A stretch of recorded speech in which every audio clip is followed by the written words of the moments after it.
మిత్రులందరికీ నమస్కారం. గాడిద గుడ్డు స్లోగన్ మీరు వినే ఉంటారు. ఈ గాడిద గుడ్డు స్లోగన్ ఏంటి అంటే, గత పార్లమెంటు ఎన్నికల ప్రచారంలో భాగంగా ఇప్పటి ముఖ్యమంత్రి రేవంత్ రెడ్డి గారు కాంగ్రెస్ పార్టీని గెలిపించడం కోసము ఈ గాడిద గుడ్డు స్లోగన్ను విస్తృతంగా ప్రతి బహిరంగ సభలోనూ ప్రచారం చేయడం అనేది జరిగింది. ఈ గాడిద గుడ్డు స్లోగనే అటు ఇటు తిరిగి బూమరాంగ్ అయ్యి ఇక్కడ కాంగ్రెస్ పార్టీకి ముఖ్యమంత్రి రేవంత్ రెడ్డి దగ్గరికే వచ్చి వారికి దెబ్బైపోతుంది. ఎందుకు దెబ్బైపోతుంది, కారణం ఏంటి అన్న వివరాలను ఈరోజు మీకు ఈ వీడియో ద్వారా అందిస్తాను. కాంగ్రెస్ పార్టీ ముఖ్యమంత్రి రేవంత్ రెడ్డి గారు అధికారంలోకి వచ్చి దాదాపుగా 10 నెలలు కావస్తుంది. ఈ 10 నెలల కాలం యొక్క పరిపాలన ఏ విధంగా ఉంది అని నేను ఇక్కడ గ్రామీణ ప్రాంతాల్లోని ప్రజలను, ఇక్కడ పట్టణ ప్రాంతాల్లోని ప్రజలను మరియు మెట్రో నగరాల్లోని ప్రజలను కూడా అడగడం అనేది జరిగింది. వారిలో 95% ఒకటే చెప్పారు. ఏ విధంగా ఉంది కాంగ్రెస్ పాలన అంటే గాడిద గుడ్డు లెక్క ఉంది అని వారు ముక్త కంఠంతో చెప్పడం అనేది జరిగింది. ఎందుకు ఈ మాట అంటున్నారు అంటే, వారు చెప్పిన దాన్ని ఉన్నది ఉన్నట్టుగానే ఈ వీడియో ద్వారా అందిస్తాను. నేను ఏ పార్టీకి సంబంధించినటువంటి వ్యక్తిని కాదు. సందర్భానుసారము ఎవరు మంచి చేస్తే వాళ్లకు అనుకూలంగా మాట్లాడతాను, ఎవరు ప్రజలకు కీడు చేస్తే వాళ్లకు వ్యతిరేకంగా నేను మాట్లాడతాను. నాకు పార్టీలతోటి సంబంధం అనేది లేదు. అయితే ఈ గాడిద గుడ్డు స్లోగన్ అనేది ఎందుకు బూమరాంగ్ అయింది, ఎందుకు రేవంత్ రెడ్డి వద్దకు చేరుకుంది అంటే, ఇక్కడ కాంగ్రెస్ పార్టీ అధికారంలోకి రావడానికి మీకు అందరికీ తెలుసు 6 గ్యారంటీలను ఖచ్చితంగా 100 రోజుల్లోగా అమలు చేస్తామని వారు తెలియజేయడం అనేది జరిగింది. కానీ ఇప్పటికి 10 నెలలు కావస్తున్నా కానీ ఈ 6 గ్యారంటీలలో ముఖ్యమైనటువంటి వాటిని, ప్రజలు ఎదురు చూస్తున్నటువంటి వాటిని వారు అమలు చేయలేకపోయారు. ఇక అమలు చేస్తారో లేదో అని సందిగ్ధం అనేది కూడా ప్రజల్లో ఏర్పడింది. ఇక్కడ ముఖ్యంగా నేను ప్రజలను అడిగింది ఏంటి అంటే, ఈ ఆసరా పెన్షన్లను 2,000 రూపాయలను 4,000కు, ఇక్కడ వికలాంగులకు ఇచ్చేటువంటి 3,000 రూపాయలను 6,000 రూపాయలకు పెంచి ఇస్తామన్నారు కదా, ఇచ్చారా అంటే గాడిద గుడ్డు ఇచ్చారు అని వారు తెలియజేస్తున్నారు. ఇక్కడ మహిళలను కూడా, ఇక్కడ మహిళలకు మహాలక్ష్మి పథకంలో భాగంగా నెలకు 2,500 రూపాయలు ఇస్తామన్నారు కదా, ఇచ్చారా అంటే గాడిద గుడ్డు ఇచ్చారు అని చెప్పేసి మహిళలు అనడం అనేది జరుగుతుంది. అదేవిధంగా ఇందిరమ్మ ఇల్లు లేనటువంటి వారికి ఇందిరమ్మ ఇండ్లను నిర్మించుకోవడానికి 5 లక్షలు ఇస్తామన్నారు కదా, 5 లక్షలు ఇచ్చారా అంటే గాడిద గుడ్డు ఇచ్చారు అని చెప్పేసి ఇందిరమ్మ ఇళ్ళ కోసం ఎదురు చూసేవారు అనడం అనేది జరిగింది. అదేవిధంగా ఇక్కడ స్థలం లేనటువంటి వారికి ఇందిరమ్మ ఇండ్ల పథకంలో భాగంగా స్థలాన్ని కూడా ఇస్తామని అన్నారు కదా, మీకు స్థలాలు వచ్చాయా అని అడిగితే గాడిద గుడ్డు వచ్చింది అని వారు తెలియజేయడం అనేది జరుగుతుంది. ఇక తర్వాత కొత్త రేషన్ కార్డులు కూడా ఇస్తామన్నారు కదా, కొత్త రేషన్ కార్డులు ఇచ్చారా మీకు అంటే గాడిద గుడ్డు ఇచ్చారు అని చెప్పేసి వారు అనడం అనేది జరుగుతుంది. అదేవిధంగా కొత్త పెన్షన్లను కూడా ఇస్తామని 50 సంవత్సరాలకే బీసీలకు ఇక్కడ 4,000 రూపాయలు ఇస్తామని అన్నారు కదా, ఈ బీసీలకు 50 సంవత్సరాలకే పెన్షన్ ఇస్తున్నారా అంటే గాడిద గుడ్డు ఇస్తున్నారు అని చెప్పేసి వారు అనడం అనేది జరిగింది. ఆ తర్వాత ఇక్కడ రైతు భరోసాను కూడా ఇక్కడ 15,000 రూపాయలకు పెంచి ఇస్తామన్నారు కదా, ఇచ్చారా అంటే గాడిద గుడ్డు ఇచ్చారు అని చెప్పేసి వారు అనడం అనేది జరుగుతుంది. అదేవిధంగా కౌలు రైతులను కూడా నేను ప్రశ్నించాను. కౌలు రైతులకు 15,000 రూపాయలు ఇస్తానన్నారు కదా, మీకు వస్తున్నాయా, మీకు ఇచ్చారా అంటే గాడిద గుడ్డు ఇచ్చారు అని చెప్పేసి వారు అనడం అనేది జరుగుతుంది. ఆ తర్వాత ఇక్కడ రైతు కూలీలకు కూడా సంవత్సరానికి 12,000 ఇస్తామన్నారు కదా, రైతు కూలీలను కూడా నేను అడిగి చూశాను, మీకు 12,000 రూపాయలు వస్తున్నాయా, ఇచ్చారా అంటే గాడిద గుడ్డు ఇచ్చారు అని చెప్పేసి వారు అనడం అనేది జరుగుతుంది. ఇక తర్వాత ఇక్కడ యువ వికాసంలో భాగంగా విద్యార్థులను కూడా నేను అడిగాను. 5 లక్షల రూపాయల సహాయం చేస్తామని అన్నారు కదా, మీకు 5 లక్షల రూపాయలు వస్తున్నాయా, ఇస్తున్నారా అని అడిగితే విద్యార్థులు కూడా గాడిద గుడ్డు ఇచ్చారు అని వారు అనడం అనేది జరుగుతుంది. మొత్తంగా ఈ 6 గ్యారంటీలను అమలు చేయలేకపోవడం వల్ల కాంగ్రెస్ పార్టీ పైన, ముఖ్యమంత్రి రేవంత్ రెడ్డి పైన ఒక 10 నెలల కాలంలోనే వీరి పరిపాలన ఎలా ఉంది అంటే గాడిద గుడ్డు లెక్క ఉంది అని చెప్పేసి ప్రజల్లో 95% ప్రజలు అభిప్రాయపడడం అనేది జరుగుతుంది. ఇక్కడ ముఖ్యంగా ఆసరా పెన్షన్లు, ఇక్కడ వృద్ధులకు, వితంతువులకు, గీత కార్మికులకు, చేనేత కార్మికులకు, బీడీ కార్మికులకు, ఎయిడ్స్ పేషెంట్లకు, ఆ తర్వాత ఈ విధంగా 2,000 రూపాయల పెన్షన్ను 4,000 రూపాయలకు పెంచుతామని, వికలాంగుల పెన్షన్ను 3,000 రూపాయల నుంచి ఇక్కడ 6,000 రూపాయలకు పెంచుతామని చెప్పడం వల్ల లక్షల మంది దీనికోసం ఎదురు చూస్తున్నారు.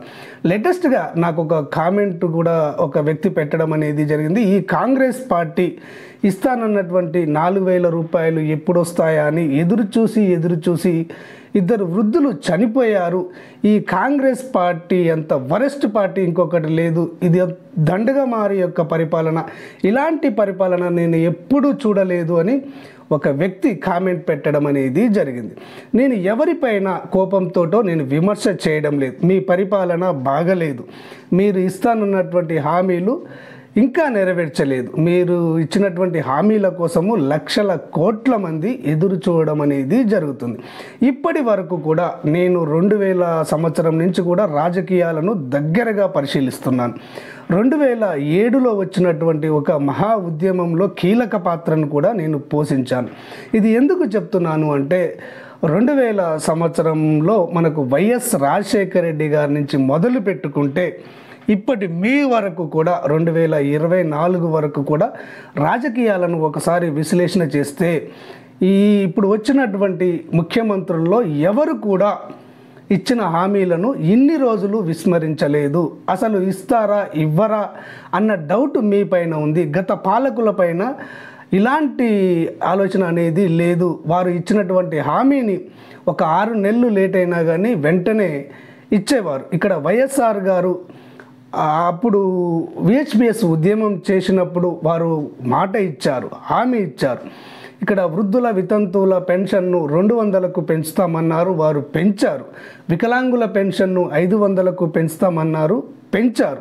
ఇక తర్వాత మనకు యాజిటేషన్ జరిగిన తర్వాత 2 రాష్ట్రాలు విడిపోయిన తర్వాత 2 రాష్ట్రాల్లో ఏర్పడినటువంటి కొత్త ప్రభుత్వాలు, అప్పుడు అధికారంలోకి వచ్చినటువంటి కేసీఆర్ గారు కానివ్వండి, అటు ఆంధ్రాలో చంద్రబాబు నాయుడు గారు కానివ్వండి, అప్పుడు ఇచ్చేటువంటి 200 రూపాయలను 2 ప్రభుత్వాలు, 2 ముఖ్యమంత్రులు 1000 రూపాయలకు పెంచడం అనేది జరిగింది. వికలాంగుల పెన్షన్ను ఇక్కడ 1500కు పెంచడం అనేది జరిగింది. వారు ఇచ్చిన హామీని నిలబెట్టుకున్నారు.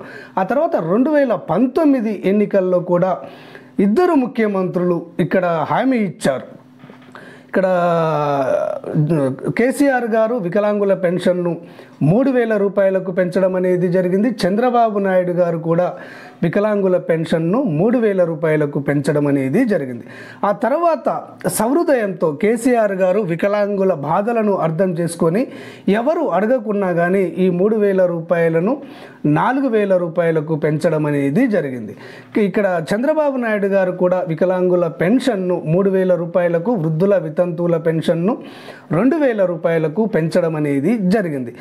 ఇక తర్వాత 2023వ సంవత్సరం చివరిలో డిసెంబర్లో మీరు ప్రమాణ స్వీకారం చేశారు.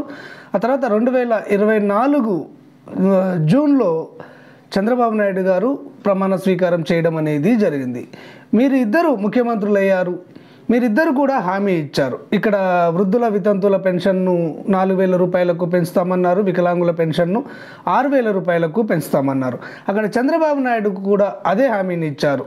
వృద్ధుల, వితంతువుల పెన్షన్ను 4,000 రూపాయలకు, వికలాంగుల పెన్షన్ను 6,000 రూపాయలకు పెంచుతామన్నారు. కానీ చంద్రబాబు నాయుడు కంటే 6 నెలల ముందు వచ్చినటువంటి మీరు ఈ పెన్షన్లు పెంచడంలో మీనామేషాలు లెక్క పెడుతున్నారు. కానీ చంద్రబాబు నాయుడు గారు ప్రమాణ స్వీకారం చేసినటువంటి 18 రోజుల్లోనే ఇక్కడ పెంచుతామన్నటువంటి పెన్షన్లను పెంచడం అనేది జరిగింది. అంతేకాకుండా ప్రపంచంలో ఎక్కడ లేనటువంటి విధంగా పూర్తి స్థాయి వైకల్యం కలిగినటువంటి వారికి నెలకు 15,000 రూపాయలు పెన్షన్ రూపంలో ఇవ్వడం అనేది జరుగుతుంది. మీరు ఇస్తానన్న 6,000 రూపాయలకే అపసోపాలు పడడం అనేది జరుగుతుంది. ఇది మంచిది కాదు. గత పాలకులలో ఒక కాంపిటీషన్ అనేది ఉండేది.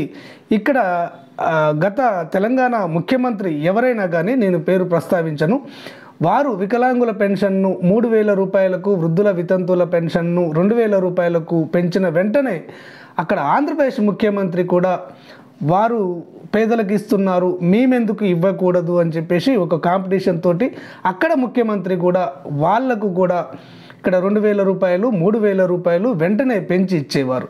కానీ మీరు మాత్రము అక్కడ పక్క రాష్ట్రంలో చంద్రబాబు నాయుడు గారు పెంచి 3 నెలలు కావస్తున్నా మీరు అధికారంలోకి వచ్చి 10 నెలలు అయినా కానీ ఇంకా పెంచుతామన్నటువంటి ఈ ఆసరా పెన్షన్లను పెంచడం లేదు. 2019లో వచ్చినటువంటి జగన్ కూడా పెంచుతామన్నటువంటి పెన్షన్లను పెంచలేదు. వికలాంగులకు ఒక్క నయా పైసా పెంపుదల కూడా చేయలేదు. కానీ 5 సంవత్సరాల్లో ఇక్కడ వృద్ధులకు ఇచ్చే పెన్షన్ను సంవత్సరానికి ఒక 250 రూపాయల చొప్పున 5 సంవత్సరాలకు 1,000 రూపాయలు పెంచడం అనేది జరిగింది.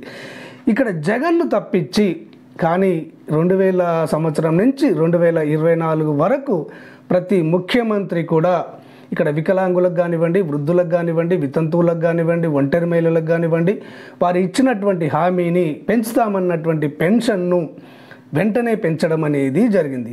ఈ విధంగానే మీ నిర్ణయాలు ఉంటే మాత్రము, ఇచ్చిన హామీలను విస్మరిస్తే మాత్రము ఖచ్చితంగా నేను చెప్పగలను ప్రజల్లో మీ పట్ల చాలా వ్యతిరేకత ఉంది. మీరు మరొకసారి ముఖ్యమంత్రి కాలేరేమో, మిమ్మల్ని జనాలు నమ్మరేమో అన్నంత వ్యతిరేకత అనేది నాకు కనిపిస్తుంది. కాబట్టి వెంటనే ఇక్కడ పెన్షన్లను 4,000 రూపాయలకు, వికలాంగుల పెన్షన్ను 6,000 రూపాయలకు పెంచండి, మహిళలకు ఇచ్చినటువంటి హామీని నెరవేర్చండి, కొత్త రేషన్ కార్డులను ఇవ్వండి. అదేవిధంగా ఇందిరమ్మ ఇండ్ల కోసము లక్షల మంది ఎదురు చూడడం అనేది జరుగుతుంది.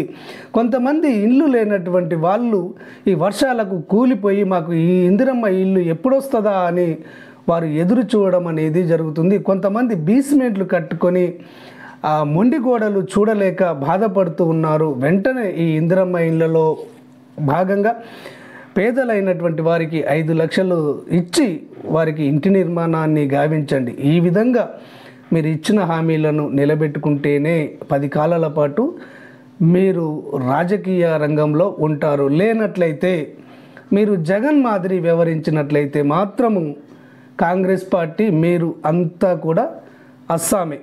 ఇది వాస్తవం, గుర్తుపెట్టుకోండి.